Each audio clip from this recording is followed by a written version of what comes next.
Hello and welcome to this tutorial.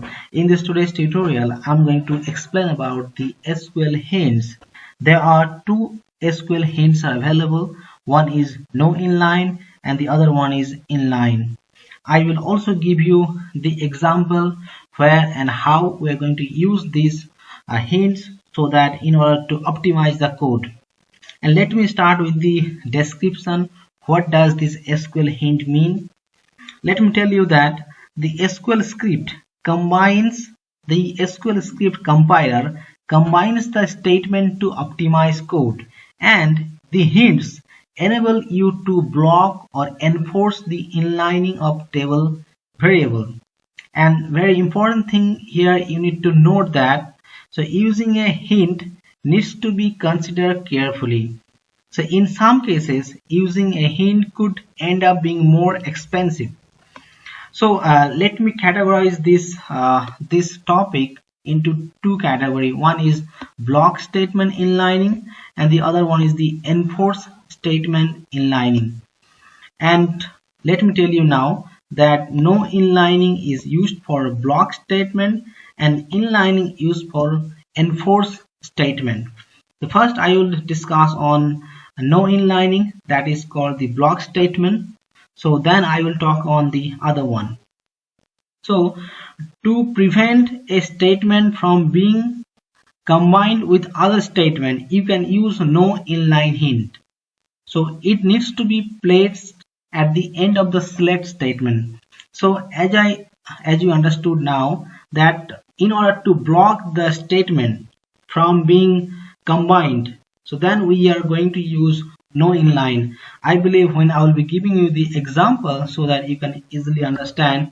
So what is the need of not doing this combined? So let me tell you the example now. Suppose you have a table variable tab and here you have written a select statement like this.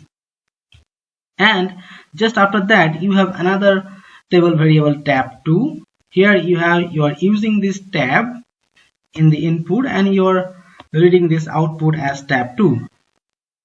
Now in this case what happens, this two table variables tab and tab 2 is executed separately, and also you can write another statement utilizing these two. You can combine these two tab by using this one, like select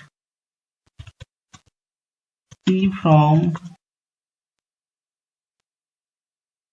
select A, B and C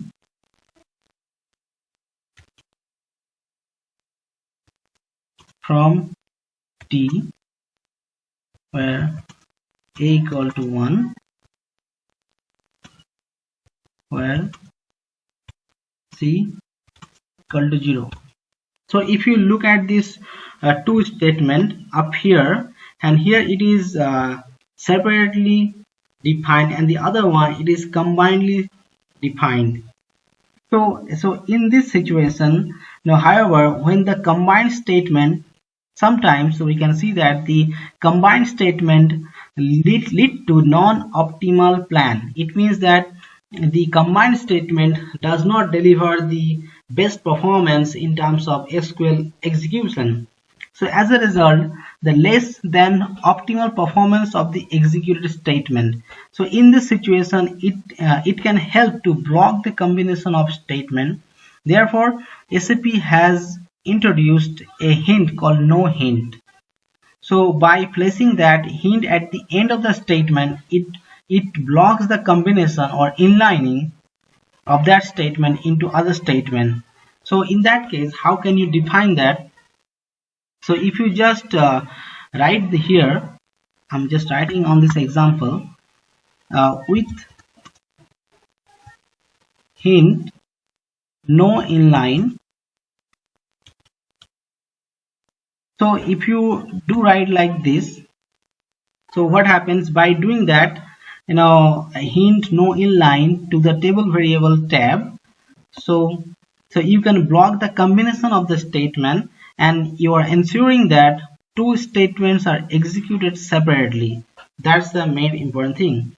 So when we have a combined statement like that, generally SAP says that, or any SQL script, that we should optimize the code more, but sometimes we see that this combined SQL does not provide the optimal performance. So in those cases, so we can use hint no inline. By that we can execute this two table variable separately.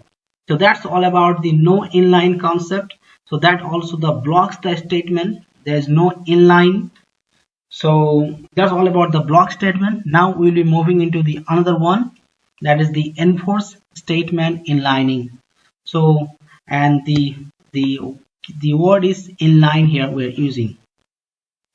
So I have already written down the use for that. So using this hint called inline, it helps. So in situation when you want to combine the statement of a nested procedure into the other procedure. So let me give you the example, then you can have better understanding on that. So in this example, I have shown one nested procedure. I have created one pro inner, and this pro inner has been called in this wrapper procedure pro caller. This, you can see here that pro inner has been called here by this pro caller, and in this case we have defined a variable called tab2. So in this case, so if you look at this example, there are two script has been used in this case, and here in the first one we have defined tab2, and that is called as pro inner, and this pro inner has been called in the other procedure. So there are two procedures, and by executing the pro caller, if you execute this pro caller, what happens? The two table assignments are executed separately. So first it will be executed tab2, and then the other one, this tab2 will be executed here, and then table 2 will be executed here. So these two statements will be executed separately. So now if we want to combine both statements, then we can do so by using the hint inline at the output, like here. If we just write like hint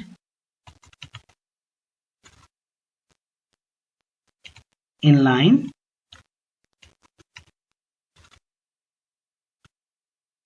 just if you do so, then what it does, it will, so when you will execute the pro caller, so these two table variable tab2 and this two table variable can be executed with combine. So it can be executed on the same variable.